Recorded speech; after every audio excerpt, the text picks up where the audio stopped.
एक छोटे से गांव के बाहर कच्चे रास्ते के किनारे एक बुजुर्ग महिला रहती थी। गांव के लोग उसे प्यार से अम्मा कहते थे। उसका शरीर कमजोर था, हाथ कांपते थे, लेकिन दिल में बहुत सारा प्यार था। अम्मा की पूरी दुनिया बस एक बकरी थी। वो रोज सुबह धीरे धीरे चलकर बकरी को नहलाती, उसे चारा खिलाती और उससे ऐसे बातें करती जैसे वो इंसान हो। बकरी भी अम्मा की हर बात समझती थी।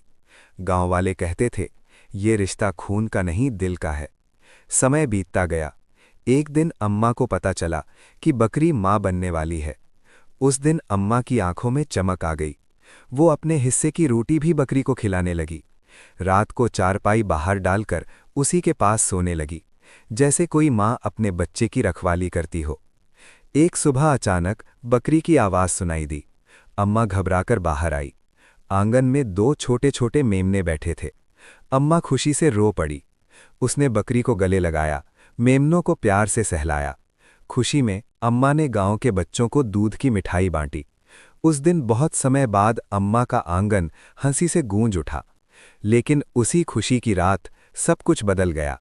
अंधेरे में कुछ लोग चुपके से आए। बकरी जोर जोर से मिमियाने लगी। अम्मा की नींद टूट गई। जब वो बाहर आई तो देखा कि मेमने गायब थे। बकरी एक खंभे से बंधी हुई थी और तड़प रही थी। अम्मा रोती हुई चोरों के पीछे भागी, लेकिन कमजोर पैर उसे आगे नहीं ले जा पाए। रात भर कोई मदद नहीं आई। गांव सोता रहा। सुबह तक अम्मा और बकरी खामोश बैठे रहे। खुशी बस एक याद बनकर रह गई। और इतनी सच्ची भावुक कहानी के बाद भी अब तक किसी ने लाइक और सब्सक्राइब नहीं किया।